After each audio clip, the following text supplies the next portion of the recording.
What up, boxing fans? It's your boy Joel here. I'm here to talk about the Julio Ceaser Chavez Jr. versus Sebastian Zbik fight.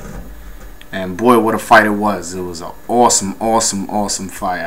I really liked it. It's not fight of the year candidate. It's right under that caliber. A few fights that there are levels about it, above it. But no, I absolutely love this fight.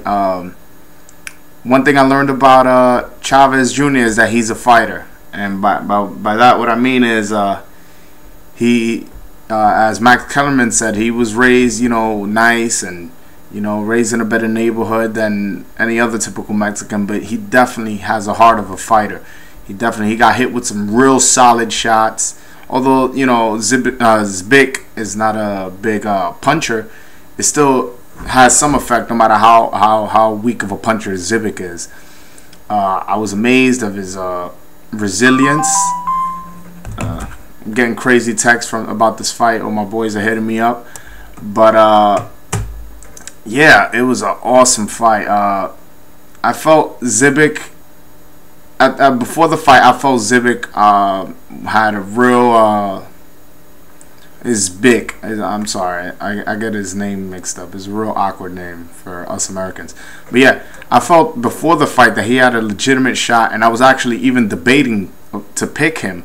But again, I knew that Julio Ceaser Chavez Jr. was going to come in shape because of Alex Ariza, and I knew he was going to come in with a good game plan. Although I didn't like his game plan in this fight, fighting on the inside. I felt he should have fought more on the outside, and only felt on the fight on the inside when he had him on the ropes, which didn't happen a lot. So basically, he should have been fighting on the outside the whole fight. I scored the fight 114-114 even. If you have it for Zbik, I'm completely fine with that. If you have it for Chavez, I'm completely fine with that. But if you have it by more than 2 rounds, I have a problem with that, because I didn't see anybody go more than 3 rounds, win more than 3 rounds than the other person. I saw it even, but if you want to give 2, because there were there were a couple close rounds, I can see that. But that 11th round, when you see Chavez Jr. just pounding Zbik's body, and it kind of reminded me of not Julio Ceaser Chavez Sr., but more of Roberto Duran versus Davey Moore. If you guys get a chance, when you guys done with this video, go check out when Roberto Duran knocked out Davey Moore, and also the last 2 rounds of the Davey Moore fight, and look at round 11. It's very similar. He was pounding the body. And even when Zbik was hitting him back, he kept fighting back, and kept pounding him to the body with ferocious punches. I mean, it was an awesome performance. It showed a lot of grit, and definitely this is the first time on free HBO. He's not on the undercard, or he's not on a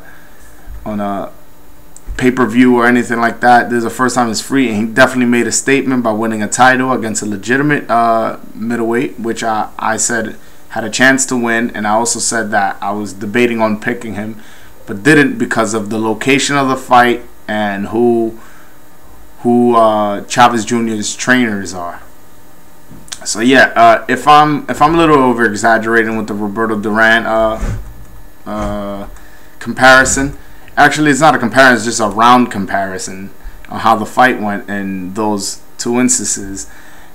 Feel free to say I'm overreacting, but I definitely liked the performance. I did see a lot of flaws in Chavez Jr., a lot of flaws defensively, which I'm pretty sure he will work on, and he'll probably take a lower level fighter next, because I don't think they talk about Cotto next, they talk about Martinez next, and they talk about Rubio next. Out of those 3, he might have a best chance against Rubio, but then again, Rubio's also a solid fighter. He's not a great fighter, but he's a good fighter. And hopefully this guy fights a lot more. This guy was very entertaining, and to the point where in instances he reminded me of his father, reminded me a little bit of Arturo Gatti, reminded me a little bit of Roberto Duran. not in every sense of the word, but just little things he did and little situations how he handled stuff. and taking punishment and taking them punches. So if you guys have a comment, you know, just feel free to leave me a comment. Also, I didn't get to see the Mikey Garcia fight. I was watching the Carl Froch Glenn Johnson fight, but I did see he won by TKO. As you guys saw in my other video, I'm real high on Mikey Garcia, and I wasn't shocked to see that he won by knockout. And from what I hear, it was pretty easily. But yeah, it was totally awesome fight, and I'm looking forward to seeing Chavez more, and I'm looking forward to seeing the Mikey Garcia fight when I get a chance to. All right, man. Leave a comment, and I'll definitely get back to you. Peace.